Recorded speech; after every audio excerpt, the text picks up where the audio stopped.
gobierno festeja la baja del dólar y un impacto positivo en la inflación, es lo que parece. Algunos dicen que no, otros dicen que sí. Pero hay también como contracara, que hoy la miré a Ceci cuando nos encontramos a la mañana, que son los datos de marzo que muestran un freno en la actividad económica, Ceci.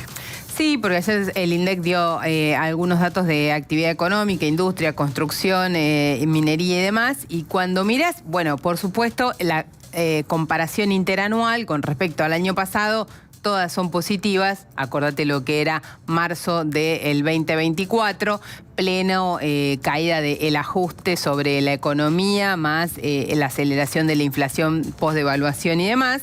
Pero lo que me llamó la atención es que en la escalerita de número de mes contra mes, tanto la industria como la construcción, como la pesca y la minería, todas dieron un número negativo. 12,2% la pesca negativo en marzo contra febrero, la construcción también 4%, la industria un poquito más, 4,5%, y la minería 1,1% negativo contra el mes anterior.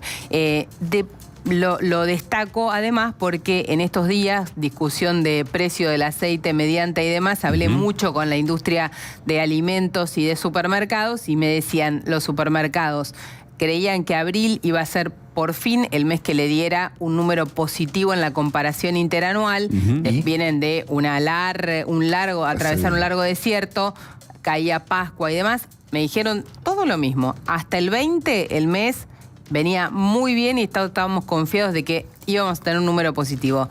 Del 20 en adelante, las compras al piso de la banda, como si fuera. Sí, se derrumban las compras después del 20 en los súper y llegar a fin de mes fue catastrófico, así que todos esperan que el número de consumo masivo en supermercados en abril de nuevo sea negativo. Son como dos planos, ¿no? Por un lado el consumo y por otro lado lo que pasa en la industria con el dólar que parece atrasado, pisado. Vamos a hablar un poco de eso con María Castiglioni, economista. ¿Qué tal, María? Gracias. Gracias a ustedes por la invitación. Muchas gracias por acá. venir. Bueno, a ver, a la vista pareciera que un dólar tan atrasado, pisado o como sea, a la industria no le hace bien. Bueno, yo te diría que acá, como bien contaba Cecilia, están todos los datos de marzo del último mes y la comparación mensual ajustada por estacionalidad.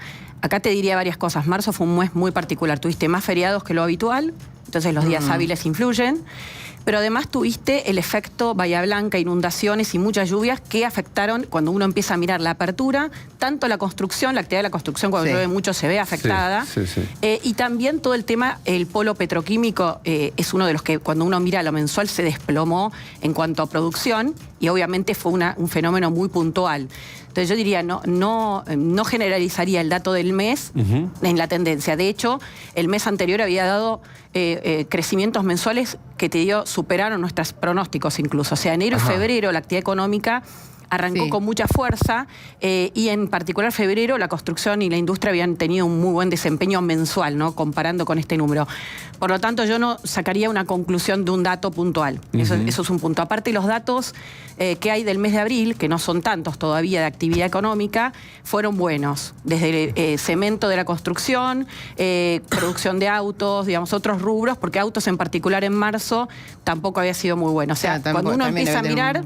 Pero no es un problema, digamos, no es un problema en este caso que tenga que ver con el escenario macro, con esto que vos decís de dólar barato. Tiene que ver más con otras cuestiones puntuales. Lo cierto es que igual, cuando uno mira desde el piso de actividad económica de abril del año pasado y la recuperación, que fue casi 9% punta a punta al mes de febrero, que es el último dato que tenemos de actividad económica, que fue muy buena, la verdad, un ritmo de recuperación muy bueno, la apertura marca que la industria es heterogénea, porque es muy heterogénea, pero algunos rubros quedaron muy por atrás, sobre todo lo que son metálicas básicas, o sea, la siderurgia en particular, que está muy ligada a grandes obras de infraestructura, etcétera, y además al estoqueo enorme que había habido también en todos los canales de comercialización, que eso impactó en los primeros meses también, ¿no? Y finalmente, otros rubros que también se vieron afectados, que están ligados sobre todo a esto, a la actividad de la construcción, que recuperó del piso, pero está en niveles bajos, ¿no? María, Vanina, nuestra productora, viendo un poco como esta conversación pública sobre el dólar, el otro día me decía, ¿por qué si el dólar está barato dicen que es malo. Si para mí, a priori, debería ser bueno, decía ella desde su lugar. ¿Cuál es tu posición sobre esta discusión del tipo de cambio y cómo le pega al promedio, ¿no? Bueno, es una discusión eterna en Argentina. Porque además, porque el dólar, más allá de ser una variable que impacta en lo que es la competitividad cambiaria, que es una arista de las infinitas que hay en la competitividad, esto es importante aclararlo. Claro. Los países competitivos, los más competitivos, por ejemplo, la industria alemana es muy competitiva, tiene una moneda fuerte, ¿no? Y la tuvo siempre, salarios altos. No es lo cambiario. Estamos acostumbrados a querer pensar solo la competitividad, ¿no? Con el tipo de cambio, que además es el tipo de cambio ajustado por inflación. O sea, es el tipo de cambio real, ¿no? Ajustado por la inflación del resto del mundo y la nuestra. Con lo cual ahí ya tenemos otro problema, que es que en Argentina la idea de devaluar para mejorar competitividad, si vos no resolvés los problemas de base, es pan para hoy, hambre para mañana, porque la inflación te lo termina comiendo, ¿no? Claro. Punto aparte. ¿Qué te pasa con el tipo de cambio? Y obviamente cuando el tipo de cambio, o sea, nuestro peso se valoriza, esto implica que obviamente los argentinos relativamente somos menos pobres en relación al resto del mundo o tenemos un mejor ingreso o nos equiparamos. Argentina, cuando uno lo mira con el tipo de cambio oficial, hace tiempo que no está barata, incluso con devaluaciones. Pero ¿qué pasa? Teníamos una brecha, un cepo y una brecha enorme. Entonces, sectores como el turismo sobrevivían con la brecha. ¿Por qué? Porque para los vecinos nuestros, Argentina estaba muy barata, porque venían con el dólar financiero. Y para los argentinos era muy caro viajar. Pero eso no es eso no es una política ni de turismo, ni es algo lógico. Tener esa brecha no es lógico. Ahora, para la industria, la actividad industrial, el tipo de cambio, la competitividad era complicada y ya es complicada hace mucho tiempo porque justamente se rige por el tipo de cambio oficial para exportar, para importar.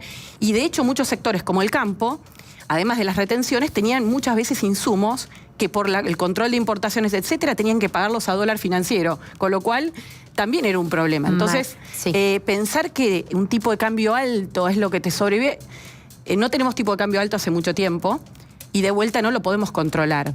¿Qué te beneficia un tipo de cambio alto? Salida de la convertibilidad en medio de la crisis, bueno, que sea un factor que te ayude a que toda la demanda interna se canalice en la producción local porque es imposible importar, o que después veas que la exportación aumenta. Pero cuando uno mira los volúmenes de exportación, el gran boom de exportaciones en volumen fueron los 90, que era un tipo de cambio fuerte. Crecieron de vuelta en el periodo de gobierno de Cambiemos, tuvieron un crecimiento en el volumen y el año pasado tuvieron un gran crecimiento del volumen, con lo cual a la larga no depende de eso, depende de justamente las condiciones e inversiones que vos puedas tener en sectores que puedan generar exportaciones competitivas, ¿no? Ahora, María, hablando de competitividad, recién mencionaste un sector como el campo, que, bueno, ve un escenario más difícil, ¿no? Con digamos, un peso más valorizado. Obviamente un sector exportador como el campo ve un escenario más difícil porque pierde competitividad. Ahora, el gobierno lo que les dice es: yo les voy a dar competitividad a través de otras herramientas mucho más virtuosas. El problema o la pregunta es: ¿qué alcanzaría para que estos sectores sean competitivos con este tipo de cambio? Bueno, esto es importante porque el campo, de vuelta, viene afectado hace tiempo y ahora también otro factor que lo afecta es el precio de los commodities, ¿no? Que no están en un buen nivel y eso obviamente perjudica, pues son menos ingresos. Obviamente el desafío, y creo para el campo, es que en parte se eliminen las retenciones, que es un impuesto nefasto. El gobierno lo tiene en su agenda, le sacó retenciones a economías regionales a algunos productos, pero fiscalmente no lo hace en corto plazo con el resto de los productos. Obviamente eso es un punto. El otro tiene que ver con el crédito, por ejemplo, con la disponibilidad de crédito, que eso es algo que no depende del gobierno. Sí, el marco general para que pueda haber crédito depende del gobierno y obviamente todas cuestiones que tienen que ver con liberar exportaciones, bajarle costos que tenían que ver con acceder a la posibilidad de exportar. Hay cosas que se avanzaron mucho y obviamente otros temas que tengan que ver con costos o cuestiones tributarias que ya no son solo gobierno nacional, ¿no? Como tributos directos al campo que se cobran, como impuesto inmobiliario altísimo o tasas, pero ahí el tema, caminos rural, impuesto al camino rural. Hay un momento cuando uno habla con el gobierno que te plantean esto, estamos tomando esas medidas, y uno la ve en el boletín oficial que se van tomando medidas, y está el industrial que dice: vas a una velocidad, me abrís a una velocidad y me equipara la cancha a otra velocidad. Entonces es como, estoy corriendo muy atrás y me estás diciendo, tranquilo, en 3 años sos recontra competitivo. Ok, no tengo espalda para 3 años. Ahí no hay un punto en común, o al menos cuando hablo de un lado del otro, no encuentro un punto en común. Siempre es difícil y acá te diría que la realidad es muy heterogénea. No todos los sectores están en la misma situación, Sí. ni siquiera dentro de la industria. O sea, hay sectores de la industria que están teniendo muy buenos niveles de producción y otros que no. Ahí estaba Hasta viendo el dentro de un número, mismo el sector. número de la pesca de caída del 12. No, pero la pesca es súper, vos mirás el EMA, la actividad económica, Me interesa, a y ver. tiene una volatilidad impresionante. O sea, Claro, no es algo... Es muy volátil. Es muy volátil. Pero eso es por lo que cambia el precio. El No, precio de No, los por la commodities. estacionalidad. La ¿no? Es estacionalidad. muy volátil, con lo cual te diría, no es, cuando mira la tendencia, no Sí. es un sector que esté andando mal. Claro. O sea, puede tener que ver... Pero, perdón, pero Sí. en ese esquema, lo que vos nos estás diciendo es que te convence el modelo, sin embargo, hay sectores que van a sufrir. Siempre hay ganadores y perdedores. En el modelo anterior también habían sectores sí, obvio, perdedores. claramente. ¿Y cuáles serían? Todos nosotros que teníamos el sueldo. Claro. ¿Cuáles serían en este Mucho caso secreto. quiénes son los ganadores y quiénes son los perdedores? Es difícil saberlo todavía, pues está arrancando, pero obviamente los sectores que estaban ligados a una economía cerrada, con una brecha alta, y que te vendían cosas caras, digamos, cazando en el zoológico, y bueno, acá hay un tema también que muchos de estos sectores tenían márgenes muy altos, y la discusión es, bueno, ¿cómo replanteo para adentro mi proyecto industrial o mi negocio, ¿no? Claro. Porque el negocio anterior era sin crédito.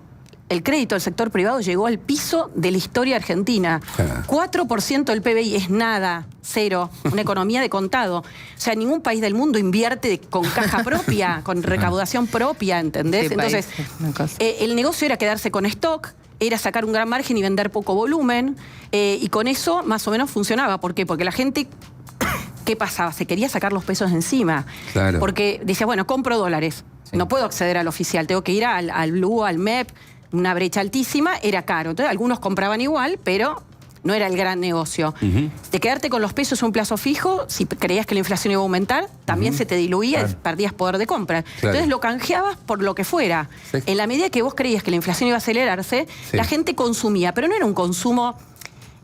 en una situación normal, capaz vos no hubieras elegido esos consumos, hubieras Te- preferido ahorrar. Consumías para cubrirte, para no Exacto. perder el valor del dinero. Exactamente. Ibas a Entonces, comprar porque la ahorrabas plata... en conserva. Era un negocio... Cualquier cosa sin saber lo que estaba comprando ni el Exacto. precio No, que y además, tenía. claro, con alta Claro. inflación encima no sabías ni siquiera si habías comprado barato o caro, era imposible, eso. Imposible. Entonces lo hacíamos todos.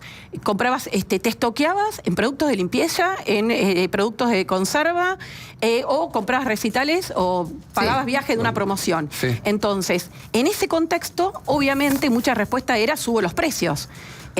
Con los programas estos de turismo, Sí. también el precio que te vendían era más caro. Vos tenías un descuento de por cada peso que gastabas te daban uno para gastarte además, Sí. pero entonces te subían un 50% Pero el después precio. ibas a sacar el Ahora, hotel y salía $1 millón claro, de ahora, dólares. si ese precio no lo acomodás a la nueva realidad, Dios mío. es muy complicado. Ahora, las empresas, muchas, tenían su estructura pensada en, más que nada en ver si iban a poder tener insumos, porque el Sí. último año y medio no había. Era eso. ¿A qué precio lo iban a reponer? Entonces te lo preciaban a un precio alto porque era en incertidumbre. Claro.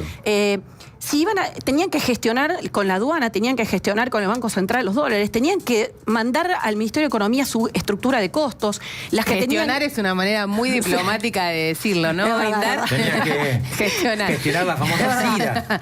Estoy siendo muy Está polite. muy diplomática. Muy diplomática. Entonces, Pero pará, porque te quiero eso, preguntar- perdón, eso genera que un montón del esfuerzo de la compañía esté orientada en eso y no qué quiere el consumidor, qué producto, cómo innovo, cómo mejoro los procesos, cómo bajo costos, cómo consigo financiamiento para un proyecto de invertir.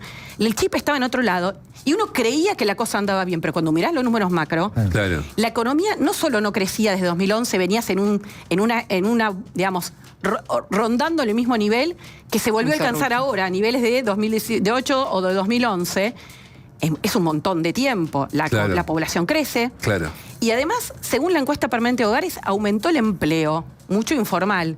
¿Qué quiere decir esto? Que cuando uno mira PBI o valor agregado generado por la población en un año dividido los trabajadores, lo que es la productividad cayó 20%. Por eso es que estamos todos peor. Cambió no hay el chip. manera Cambió el de que chip. estemos mejor. Total. Entonces, ahora, ¿qué pasaba? Desde el 2022, mediados del 2022, también tuviste una caída de la actividad. O sea, todos los programas estos era como que creíamos que había actividad, pero en definitiva estábamos dando achicándonos. vueltas, la plata. claro. ¿Entendés? Estábamos achicándonos. Entonces es insostenible, a menos de que llegaste desabastecido, o sea, no habían bananas, no había café, por Sí, poner sí. una anécdota que uno recuerda. No se sabía cuánto ibas a reponer y no habían más dólares. No había manera de cerrar la cuenta y se imprimían pesos permanentemente por el déficit fiscal. O sea, Entonces, los problemas, perdón, llegaste a un punto en el cual... Te lo digo conceptualmente sin ser técnico y ni entender demasiado. Los problemas que estamos teniendo tienen que ver con acostumbrarnos a un formato de mayor libertad, de menos mecanismos de traba, de economía obstaculizada, digamos. Sí. Estamos aprendiendo a vivir en una especie de economía más razonable. Y hay como vicios que no podemos dejar atrás, por ejemplo. Vicios o reacciones lógicas frente a otro escenario y acostumbrados a otras reglas. Digamos. Siguiendo esta línea es, por ejemplo, un vicio es, no, se necesita devaluar para acomodar el dólar. Ese es algo que se escucha. Sí. ¿No? Tenemos que quitarnos ideas de la cabeza esas ideas. Pero en el 100%. mismo sentido de lo que dice Gonza,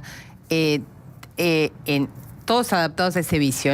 ¿Hay alguien, la industria, las empresas, las pymes en Argentina y las empresas grandes también tienen gimnasia para pensar en achicar márgenes y bajar costos y bajar los precios?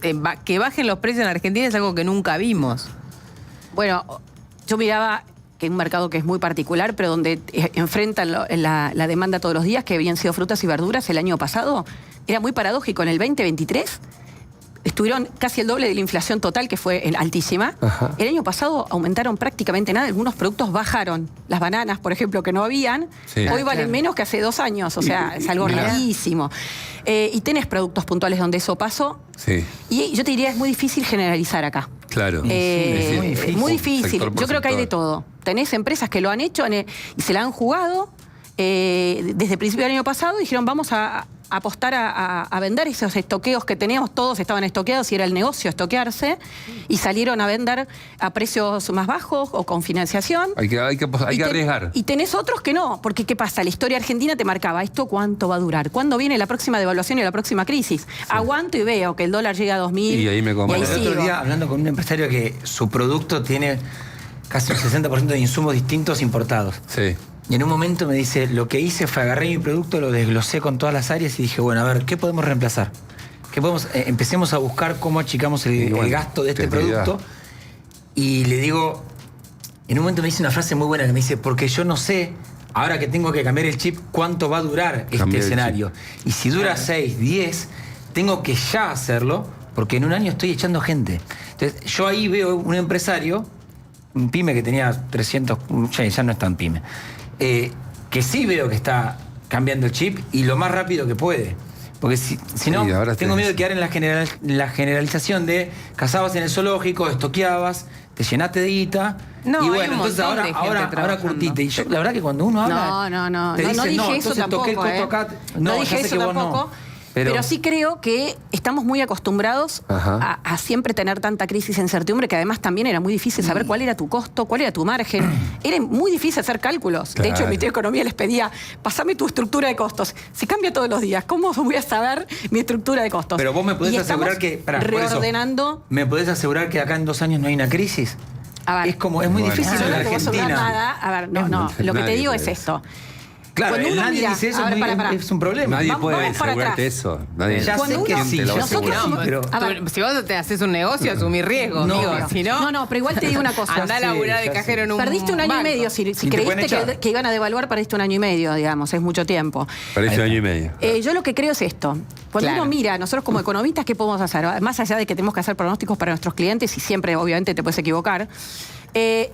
Nosotros lo que miramos es la experiencia de todos los planes de estabilización, los que fracasaron, los que anduvieron bien. ¿Y A cuáles ver. anduvieron bien? Y además, digo, no es imposible porque lo lograron nuestros vecinos que en la década del 70 y los 80 tenían las mismas crisis que Argentina. Hiperinflaciones, default de deuda, digamos, crisis permanente, pobreza mucho más alta porque Argentina venía a un nivel Claro. de mucho mejor nivel de ingreso. Y ahora nos hemos equiparado bastante con muchos vecinos, o a veces estamos incluso peor.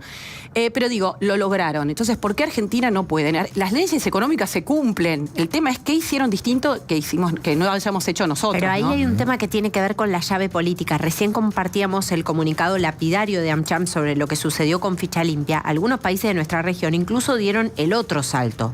Ordenamiento de la macro primero, pero después atracción de inversiones. Ese es el desafío que se viene ahora para el gobierno. ¿Qué tiene que hacer para mandar las señales correctas y que tengamos realmente un horizonte de apalancamiento del empleo genuino y de calidad, de la mano de inversiones del sector privado? Sí. ¿Qué hay que hacer? Mira, yo en tema Ficha Limpia creo que, por un lado, es una lástima lo que pasó, pero bueno, Argentina estuvo sin Ficha Limpia mucho tiempo y estuvo en un nivel de inversiones alto o de credibilidad institucional. Yo creo que es un mix, como vos decís, muy grande, donde hay algunas instituciones que, como división de poderes, que se mantienen en Argentina, y hay otras cuestiones que hay que seguir avanzando, por supuesto. Si querés después charlamos de eso, pero yendo a lo que es lo económico, porque la clave acá en Argentina es que nunca logró, salvo en los 10 años de convertibilidad, que era una regla súper estricta de que no se podía emitir un solo peso si no había $1 en la reserva de respaldo y que no se podía prestarle al Tesoro ni un peso. Eso fue lo que permitió, junto con otras normas, ayudar a que haya estabilidad económica, que es el punto de partida para poder pensar en un horizonte, en poder invertir, en que justamente hasta los privados puedan pensar en hacer un proyecto de largo plazo, etcétera. Esa no se logró nunca más después, ni antes ni después. Y ese es el gran desafío. ¿Dónde fallaron cuando uno mira los planes de estabilización? En la pata fiscal.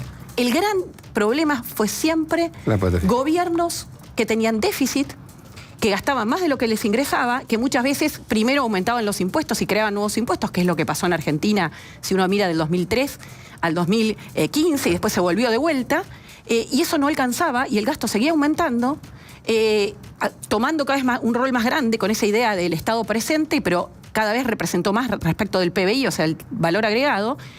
Como hubo déficit, ¿cómo se financia el déficit cuando uno gasta más de lo que tiene? O se endeuda, que no es que es en sí mismo mala la deuda, pero obviamente si vos aumentás tu déficit permanentemente, un día no te quieren prestar. Y segundo, Argentina apeló a la emisión monetaria fuertísimo. ¿Y esto qué implica? Y vuelvo atrás, ¿para qué se usa el dinero? Para las transacciones. Dependen, obviamente, el nivel de actividad económica, de las confianzas, porque como no te paga un interés tener el billete, si hay inflación, vos querés tener menos pesos encima, querés resguardarte. Entonces, si vos sistemáticamente haces eso, te financiás con emisión monetaria más de lo que la gente tiene, finalmente generás una inflación que empieza a acelerarse si vos seguís con ese proceso. En Argentina, los planes de estabilización querían ese objetivo de equilibrar el déficit fiscal, además de arreglar otras cuestiones, y finalmente siempre caímos porque nunca terminamos de resolver ese problema. Claro. Entonces, vos podías tener un banco central que por ley sea independiente, que no le preste, pero si vos después tenés déficit y nadie te quiere prestar, apelás al Banco Central. Claro. Entonces yo creo que ahí es donde creo que fue la gran diferencia, que no quiere decir que eso resuelva todo, pero es enorme la diferencia o el impacto en la economía del equilibrio fiscal. Primero por el tema de la inflación. La inflación, si sigue esta conducta fiscal, tarde o temprano la inflación va a terminar siendo bajísima. Vamos a terminar ganándole, y es una realidad, está estudiada, y eso es lo que hicieron nuestros vecinos. Lo que pasa es que en Argentina no lo hicimos nunca. Exacto. Esto es real, que no se hizo nunca. Todavía estamos sorprendidos. Segundo tema, después el timing en cuanto baja es más difícil de predecir, porque todavía hay precios que tienen que ir ajustando, que se llama precios relativos. Ya se hizo el esfuerzo mayoritario de lo que son tarifas, pero queda algo. Y después tenés cuestiones más puntuales que puedan afectar o indexaciones de algunos precios. Y después, finalmente, si vos no tenés inflación, de vuelta, generás el efecto del horizonte, de que haya crédito, pero además, si este equilibrio fiscal se hace con menos gasto público, significa que los bancos, por ejemplo, se liberan, que estaban todos capturando pesos y poniéndolos en el Banco Central, no hacían negocio de bancos, salen a buscar al privado para prestarle, pero además empieza de a poco a aumentar lo que son los depósitos bancarios. Claro. La fuente de ahorro es clave. Si los bancos no tienen depósito, no pueden prestar. Nuestro sistema financiero es minúsculo. Entonces vos necesitas todo ese proceso que es fundamental. Y además, la última es que, por ejemplo, en la época de Macri, vos tenías no financiamiento monetario, pero si vos tenés déficit fiscal y necesitas que alguien te preste, si vos te endeudás para pagar las cuentas, entran dólares que los pasás a pesos para pagar los gastos corrientes. Eso es una oferta de dólares que te aprecia, esa discusión del tipo de cambio, que te aprecia el tipo de cambio pero porque tengo que pagar las cuentas todos los días. Bueno, todos esos efectos hoy no están. ¿Quiere decir que está todo resuelto? No, pero te diría que tiene un gran punto y creo que es la clave para arrancar. Si logras la estabilidad macro, podés avanzar también en otros temas. Gracias, María. Acotado alrededor de eso. Gracias, gracias. Muy interesante. El último punto, tremendo. Lo vamos a transcribir mucho más. porque hay un montón.